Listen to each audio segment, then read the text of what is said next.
कहानी की शुरुआत में हमें बहुत बड़े एस्टेरॉइड को दिखाया जाता है जो नॉर्थ अटलांटिक में गिरता है, जिसका मतलब ये है कि अब कुछ ही घंटों के बाद पूरी दुनिया खत्म हो जाएगी। वहीं वेस्टर्न ऑस्ट्रेलिया में हमें जेम्स नाम के एक आदमी को दिखाया जाता है जो अपनी गर्लफ्रेंड जोई के साथ होता है। जोई उससे बताती है कि मैं तुम्हारे बच्चे की माँ बनने वाली हूँ। ये बात उसे बहुत अजीब लगती है क्योंकि ये दोनों जानते हैं कि अगले 12 घंटों में तूफान ऑस्ट्रेलिया में पहुंच जाएगा, जिसके बाद पूरा ऑस्ट्रेलिया भी तबाह हो जाएगा। जेम्स इस बात पर ज्यादा ध्यान नहीं देता और कहता है कि मैं जा रहा हूँ। दरअसल वो पार्टी करने जा रहा है जो इस दुनिया की आखिरी पार्टी है, जिसका नाम है the party to end all parties. वो गाड़ी से निकल जाता है। वो गाड़ी में ड्रिंक भी कर रहा होता है। वो देखता है कि सड़कों पर लोग प्रेयर कर रहे हैं क्योंकि सबको पता है कि अंत आ चुका है। जेम्स को ड्राइव करते हुए बार बार अपनी गर्लफ्रेंड जोई के विजन्स आ रहे होते हैं। तभी वो देखता है कि आगे रास्ता बंद है। इससे पहले कि वो कुछ समझ पाता, एक आदमी जबरदस्ती उसकी गाड़ी में आकर उसकी गर्दन पर एक तलवार रख देता है और कहता है कि मैं जहाँ कहता हूँ वहाँ चलो। जेम्स को उसकी बात माननी पड़ती है, जिसके बाद वो एक घर के बाहर जाता है जहाँ पर वो एक आदमी को मार देता है। जेम्स से देखकर डर जाता है, इसीलिए वो उस आदमी से भाग कर एक गाड़ी के नीचे छुप जाता है। वो आदमी भी जेम्स को ढूंढ रहा होता है। कुछ देर के बाद वो आदमी वहाँ से निकल जाता है। जेम्स गाड़ी के नीचे से बाहर आता है और तभी उसे एक बच्ची के चिल्लाने की आवाज आती है। वो देखता है कि सामने एक लाल रंग की कार है,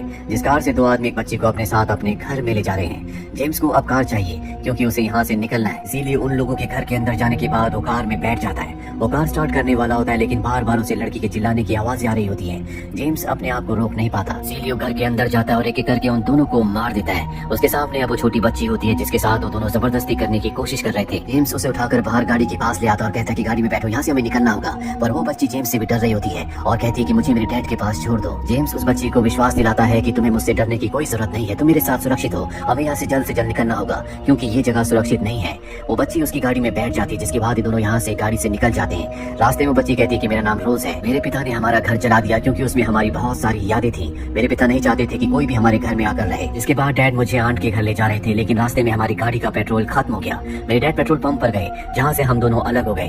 दरअसल पूरे शहर में, खास तौर पर पेट्रोल पंप्स में बहुत ज्यादा अफरा तफरी का माहौल है, इसीलिए रोज अपने डैड से वहाँ पर अलग हो गई थी। जिसके बाद इन दोनों लोगों ने, जिन्हें अब जेम्स ने मार दिया है, उन्होंने रोज को किडनैप किया। रोज कहती है कि हमें उसी पेट्रोल पंप पर जाना चाहिए, हो सकता है कि मेरे डैड वहाँ पर मेरा इंतजार कर रहे हो। जेम्स देखता है कि उसकी गाड़ी का पेट्रोल भी खत्म होने वाला है, इसीलिए वो उस तरफ चल देता है। कुछ ही देर बाद वो देखता है कि वहाँ पर रोज के डैड की कार है। रोज अपने डैड की कार के पास जाती है, लेकिन उसके डैड कार में नहीं होते। उनकी कार का हॉर्न बजाती है, जोर जोर से आवाजें लगाती है, लेकिन उसके डैड का कुछ पता नहीं होता।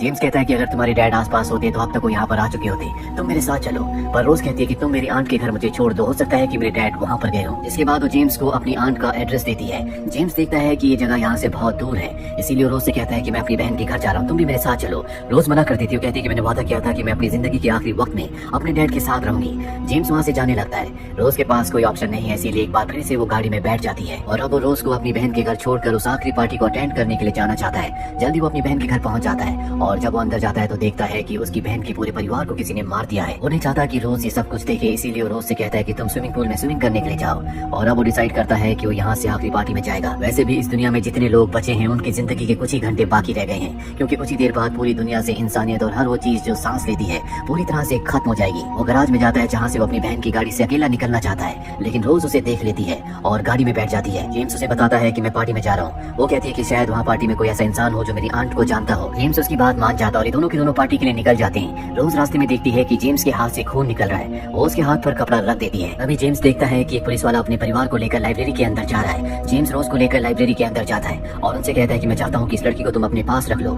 लेकिन पुलिस वाले की वाइफ कहती है कि तुम यहाँ से चले जाओ। जेम्स रोज को लेकर वहाँ से जा रहा होता है कि पुलिस वाला उसके पास आता है। वो बहुत ज्यादा डरा हुआ होता है और कहता है कि मैं चाहता हूँ कि तुम मेरे पूरे परिवार को मार दो, क्योंकि अब कुछ ही देर बाद पूरी दुनिया खत्म होने वाली है और उस डर को अब हम और नहीं सह सकते। जेम्स ऐसा करने से मना कर देता है और रोज को लेकर वहाँ से निकल जाता है और उस पार्टी में पहुंच जाता है जहाँ पर वो जाना चाहता था। यहाँ पर बहुत सारे लोग होते हैं जो एंजॉय कर रहे होते हैं। इस पार्टी का जो होस्ट है वो जेम्स का दोस्त है और कभी उसकी बहन उसकी गर्लफ्रेंड हुआ करती थी, वो भी वहाँ पर आ जाती है और जेम्स को अपने साथ ले जाती है क्योंकि वो उसके साथ इंटीमेट होना चाहती है।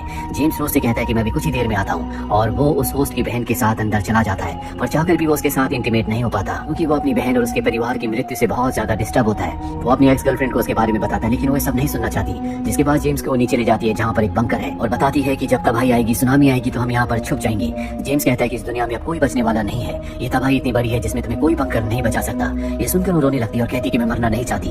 तभी उसका भाई भी वहाँ पर आ जाता है। जेम्स उससे कहता है कि तुमने अपनी बहन को छोटी उम्मीदें दे रखी है, तुम जानते हो कि उस तबाही में कोई बचने वाला नहीं है। वो जेम्स पर चिल्लाना शुरू कर देता है। जेम्स ऊपर वापस पार्टी में आ जाता है जहाँ पर वो देखता है कि रोज को किसी ने नशे के लिए दवा दे दी है, उसकी तबीयत खराब हो रही है, इसीलिए रोज को लेकर वो वहाँ से गाड़ी से निकल जाता है। अब वो रोज को लेकर अपनी मॉम के घर जाता है। उसकी मॉम कहती है कि तुम इतने वक्त बाद आए, और वो भी ऐसे वक्त में जब आने का कोई फायदा नहीं है। वो अपनी बेटी यानी कि जेम्स की बहन के बारे में पूछती है। जेम्स कोई जवाब नहीं देता। वो बताती है कि एक दिन पहले मैं उनके घर गई थी, मैंने दरवाजे को नॉक किया था, लेकिन दरवाजा किसी ने नहीं खोला। जेम्स कहता है कि वो उस घर को छोड़कर जा चुके हैं। दरअसल वो अपनी मॉम को नहीं बताना चाहता कि उसकी बहन और उसका परिवार अब इस दुनिया में नहीं रहे। जेम्स की मॉम पूछती है कि लड़की कौन है। जेम्स कहता है कि ये अपने पिता से अलग हो चुकी है, मैं सिर्फ इसकी मदद कर रहा हूँ। मुझे पेट्रोल चाहिए, क्या गराज में पेट्रोल है? उसकी मॉम कहती है कि है, जिसके बाद वो गराज में जाता और पेट्रोल निकाल लेता है। उसने अपनी गाड़ी का टैंक फुल कर लिया है। इसके बाद वो रोज को एक बार फिर से गाड़ी में बिठाता है, क्योंकि अब वो उसे उसकी आंट के घर ले जाना चाहता है। जाने से पहले वो आखिरी बार अपनी मॉम को देखता है, और इसके बाद वो रोज को लेकर उसकी आंट के घर पहुंच जाता है। पर जब वो रोज की आंट के घर पहुंचता है और घर में कोई भी नहीं होता, पर जल्दी जेम्स को घर के पास एक डेड बॉडी मिलती है, जिसकी जेब में रोज की फोटो होती है। वो समझ जाता है कि रोज के पिता है। रोज भी उस तरफ आना चाहती है, लेकिन वो रोज को मना करता है, पर रोज उसकी बात नहीं सुनती।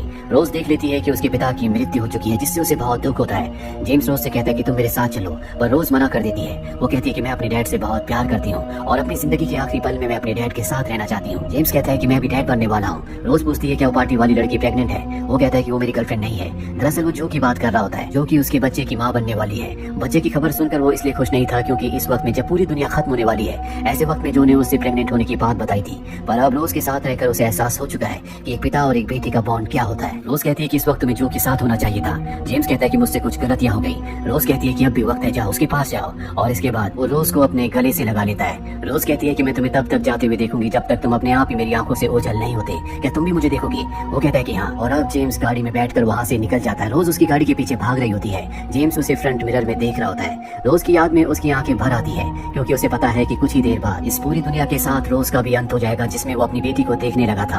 अब जेम्स के पास ज्यादा वक्त नहीं है, इसीलिए वो ड्राइव करके जो की तरफ जा रहा होता है, पर रास्ते में उसकी गाड़ी का पेट्रोल खत्म हो जाता है। दुनिया खत्म होने में अब कुछ ही मिनट्स बचे हैं। वो भागता हुआ बीच हाउस की तरफ जाता है। बीच हाउस में पहुंचने के बाद वो देखता है कि वहाँ पर जो नहीं है। तभी वो बाहर समंदर की तरफ देखता है, जहाँ पर जो खड़ी होती है। वो भागता हुआ जो के पास जाता है और कहता है कि मुझे माफ कर दो। जो उससे नाराज है, इसीलिए जो उसे धक्का दे देती है। वही हमें समंदर की तरफ दिखाया जाता है, जहाँ से आग की लपटों की तरह तूफान यानी कि सुनामी इन्हीं की तरफ बढ़ रहा होता है। दोनों को पता है कि ये इनकी जिंदगी के कुछ आखिरी पल है। जो कहती है कि तुमने मुझे अकेला छोड़ दिया। इसके बाद वो जो को अपने गले से लगा लेती है, क्योंकि ये दोनों ही एक दूसरे से बहुत प्यार करते हैं। और अब वो आग का तूफान इन तक पहुंच जाता है, जो इनके साथ पूरी दुनिया को खत्म कर देता है।